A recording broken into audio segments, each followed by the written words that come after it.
சுமோவின் குட்டி கதை பொல்லாத குரங்கு. அந்த பொல்லாத குரங்கு என்ன பண்ணிச்சுன்னு பார்க்கலாமா? வாங்க பார்க்கலாம். ஒரு குட்டி காட்டுக்குள்ள 2 மான்கள் ஒற்றுமையா இருந்துச்சு. இதை பார்த்த குரங்கு, காட்டுக்குள்ள எவ்வளவு ஒற்றுமையான மான்களா, அப்படி இருக்கக்கூடாதே, உடனே பிரிச்சிட வேண்டியதான் அப்படின்னு சொல்லிட்டு சிங்கராஜா கிட்ட போய் குரங்கு ஆரம்பிச்சிச்சேன். என்ன குரங்காரு இந்த பக்கம்? எல்லாம் நல்ல விஷயம் தான் சிங்கராஜா. நம்ம காட்டுக்குள்ள நல்ல கொழுன்னு 2 மான்கள். அந்த மான்களை மட்டும் நீங்க சாப்பிட்டீங்க, நீங்க பிறந்த பலன் அடைஞ்சிருவீங்க. போங்க, நான் அந்த மான்களை உங்ககிட்ட அழைச்சிட்டு வரேன். அதுக்கு பதில் நீங்க எனக்கு என்ன செய்வீங்க?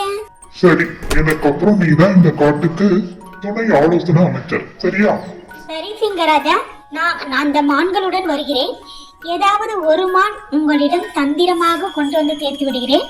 அதை நீங்கள் அடித்து சாப்பிடுவது உங்கள் சாமர்த்தியம். சரி சரி, பேச்சை வளர்த்து கொண்டே இருக்காமல் செயலில் காட்டு. சீக்கிரம் சென்று அந்த மான்களை கொண்டு வா. சரி சிங்கராஜா, நான் மான்களுடன் வருகிறேன். மான் நண்பர்களே, உங்களுக்கு ஒரு பரிசு கொண்டு வந்திருக்கிறேன். எங்களுக்கா? என்ன பரிசு? இருவருக்கும் கொண்டு வந்திருக்கிறீர்களா? இல்லை நண்பர்களே, ஒருத்தருக்கு தான் என்னிடம் உள்ளது.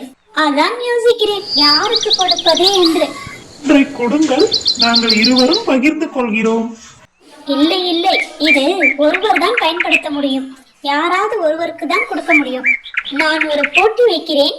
அதில் யார் வெற்றி பெறுகிறீர்களோ அவர்களுக்கே இதன் பரிசை கொடுத்து விடுகிறேன். சரி, என்ன போட்டி சொல்லுங்கள். அதோ தெரிகிறதே ஒரு மரம். அந்த மரத்தை யார் முதலில் சென்று அடைகிறீர்களோ அவர்கள் தான் வெற்றி பெற்றவர்கள். அப்படியா?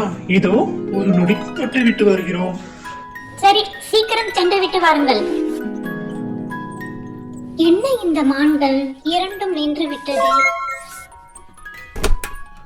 என்ன மான் நண்பர்களே, 2 பேரும் நின்று விட்டீர்கள்?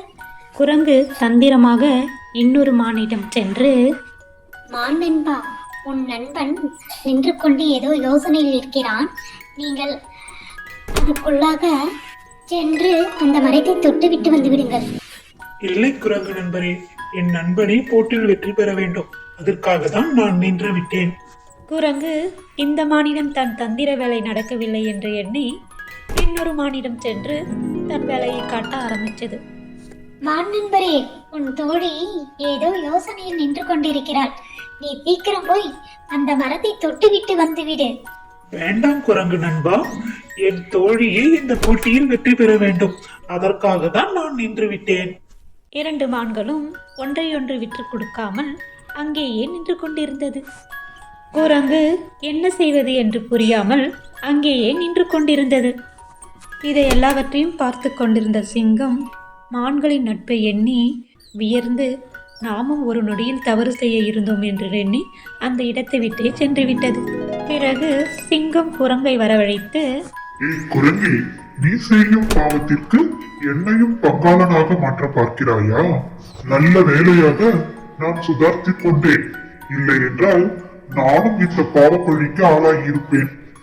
ஒரு நொடியில் நானும் அந்த உண்மையான நட்பை பிரிவதற்கு காரணமாய் இருந்திருப்பேன். நல்ல வேலை, என்னிடம் தந்திரமாக பேசி எனக்கு ஆசையை தூண்டிவிட்டு உன் காரியத்தை சாதிக்க பார்த்திருக்கிறாய். இனிமேல் இந்த மாதிரி காரியத்தில் ஈடுபட்டால் உன்னை இந்த காற்றை விட்டு விரட்டி விடுவேன். ஒழுங்காக நடந்து கொள். கடைசியாக எச்சரிக்கிறேன், ஒழுங்காக திரும்பி வாழ முயற்சி செய். சிங்கம் குரங்கை எச்சரித்து அனுப்பிவிட்டது. நல்ல வேலை, இந்த சிங்கம் நம்மை எதுவும் செய்யாமல் வெறும் எச்சரித்து அனுப்பிவிட்டது. வேறு வழி இல்லை, கொஞ்ச நாள் திருந்தி வாழ வேண்டியதுதான். ஃப்ரெண்ட்ஸ், நம்ம யாரையும் பிரிக்கவோ கெடுக்கவும் கூடாது. மற்றவங்களையும் கெட்ட வழியில் நடத்த நம்ம காரணமாக இருக்கக்கூடாது. ஓகே, இந்த கதை உங்களுக்கு பிடிச்சிருந்தா சப்ஸ்கிரைப் பண்ணுங்கள், லைக் பண்ணுங்கள், கூடவே கமெண்ட் பண்ணுங்கள். பாய்.